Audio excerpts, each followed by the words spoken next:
name's Chris Huer, and I'm founder of Social Media Club. And I'm very fortunate to be here at SES Expo in San Francisco with a few friends out here in the audience as well. And we're going to be interviewing two of the speakers from today. In fact, we'll be joined very shortly by Susan Bratton, who was our keynote this morning. We're going to share some insights on conversion triggers.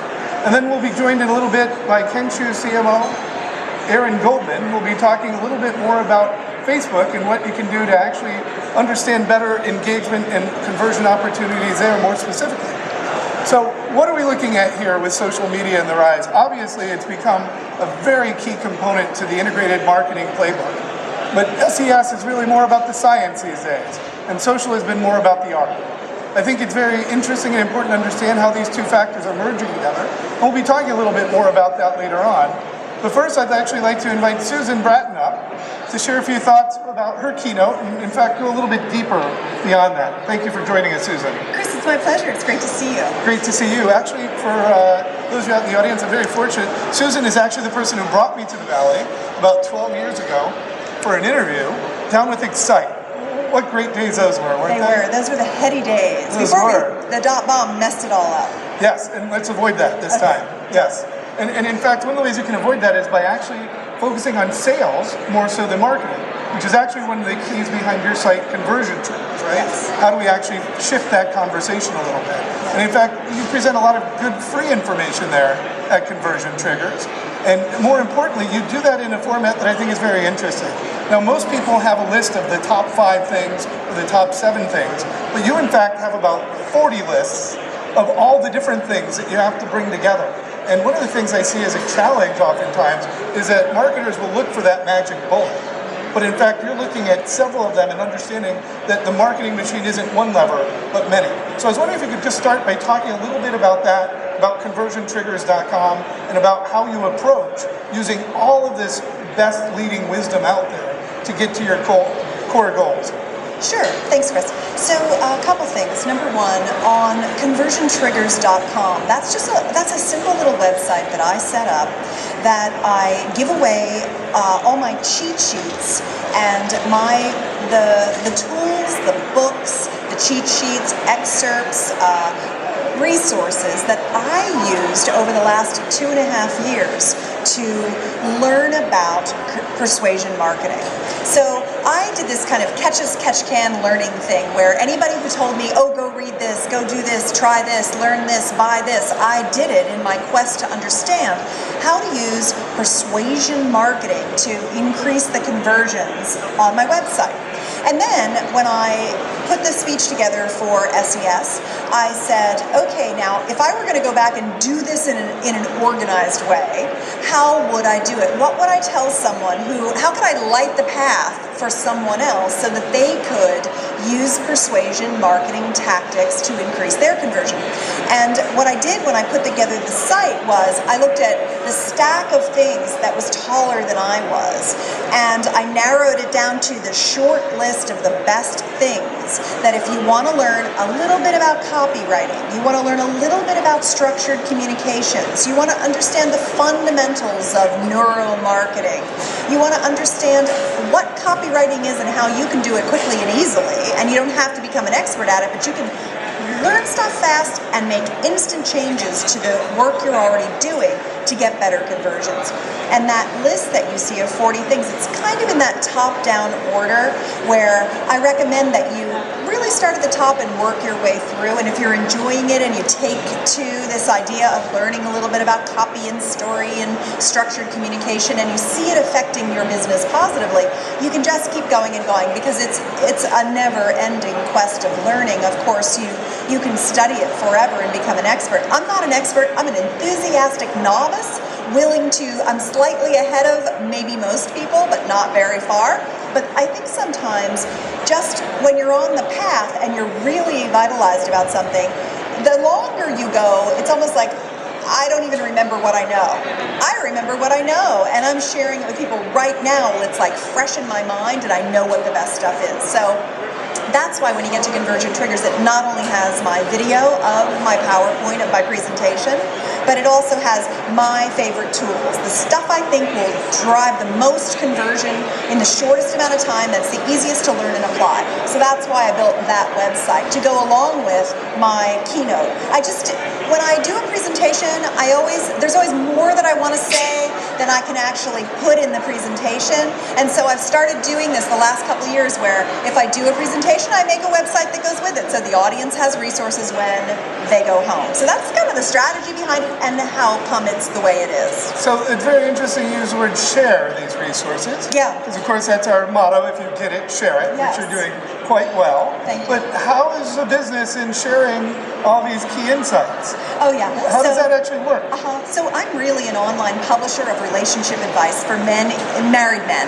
What I do is I teach married guys how to have a rockin' relationship with their woman. That's what I do for a living. But I'm a digital marketer. I'm an online publisher. And so really what I do is I study all these tools. And I'm a teacher at heart. I enjoy teaching people the things that I know. It's just a pleasure for me. Everybody's motivated by something, and I like to teach people the stuff that I learned that I think is interesting. And, I've been doing my show, Dishy Mix, since 2005, Wow. every single week, because I'm a lifelong learner, and there are people who just like to know the stuff I'm learning. They're like, I like that stuff she does. I'm going to listen to her show. And so I do the keynotes to come to the conferences, to meet my friends, and to learn new things, and to just get a sense of where the market's going, because I'm a digital marketer. But I'm also ultimately a publisher of relationship and sensuality advice for men. Nice. Yeah. One of the things that we've been talking about a lot in my day job at Deloitte is the alignment of personal passions with organizational purpose, and the increase in effectiveness you get. And I think that's what comes through very clearly as you talk about these topics. Now, many people out there who are engaging in SEO or just marketing in general are really just trying to sell stuff. And in fact, many of the times when they don't know how to explain it well, because it's not in their heart, it's not what they do, what comes off is very salesy feeling. Yeah. It doesn't feel authentic. Yeah. So for those who have to struggle with that and have a job that involves in marketing things that aren't their personal passions, are there hints or tips that you might be able to give that will help that come off more smoothly and allow them to be more authentic and earn that trust? Yes, absolutely. The number one thing that I would recommend, and it's the core piece of my conversion triggers story, and that is that if you're really going to be in service in an honorable way to your customer, that the best thing that you can do is have empathy for your customer.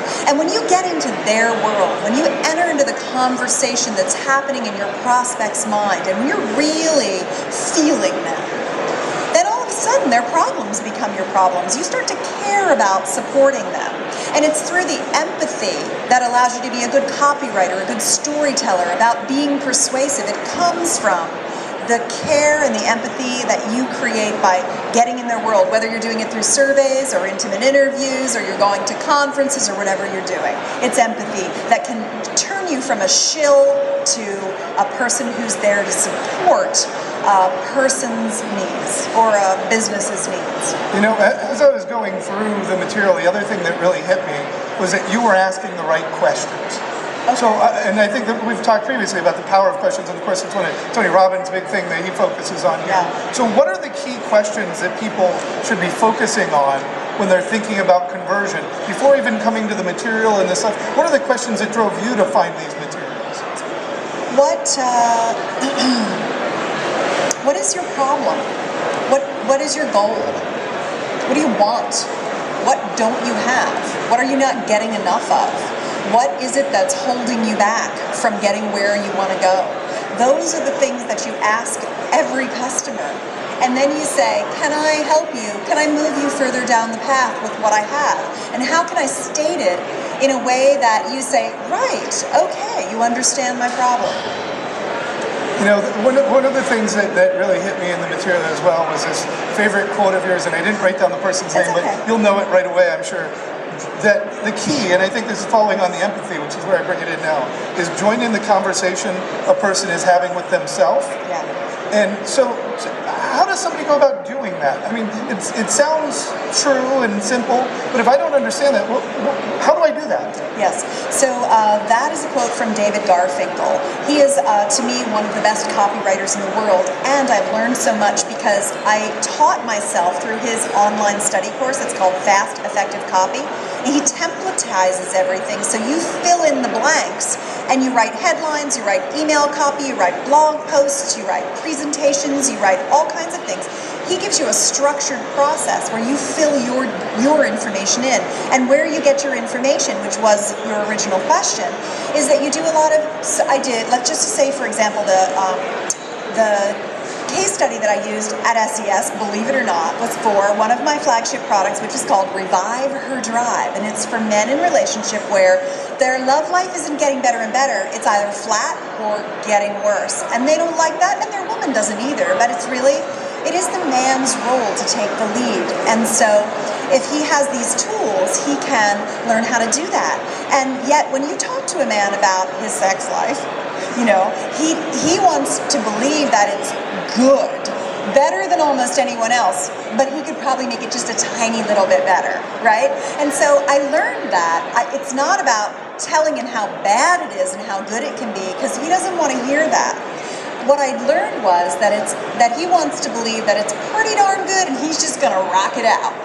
And that's the story that's going on in his mind. And the way that I learned that story was I did 800 online surveys of men in my target, and I used a lot of open-ended questions to hear how they said what they said. What were the words that they used, and how did they describe their situation? So I started using their language, and then I conducted nearly 50 very intimate interviews with men about their relationship, about their sex life, their love life, the physical intimacy. And I heard the most amazing things from them. I really heard what was happening with them. And once I had enough of that data, plus a lot of other things I did, looking at book reviews and doing, going to websites and seeing what the conversations were, I had a good sense of what the conversations were that were going on in a man's mind. It still took me 4 rewrites to get it to the point where when men would come to my website, they'd say, I trust you and I think you can help me. And still, most of my conversion comes after they've signed up for something free from me. So most of my conversion comes in my autoresponder series, not the first time they come to my website. I use a lot of retargeting as well. So they see me out there. So they're like, oh, I went to that website like 2 weeks ago and I'm still thinking about that. And so I realized that it's a very considered purchase because it's very personal to them. And I didn't understand, of course it's personal, it's your sex life, right? I mean, oh my God, of course it's personal. But what's really important about it is that empathy that you get from really talking to your prospects and hearing what's happening with them and then holding that emotion while you're writing to them so that you're in their world as you're talking to them. That's how I did it. That's fantastic. We've been talking also a lot about how companies and brands and people build trust. And in fact, one of the keys that I try to help clients understand is to develop market intimacy requires that empathy and requires that depth of concern. Yes. So the way that you've illustrated it is fantastic, something I'll be sharing with my colleagues and helping others to find over time.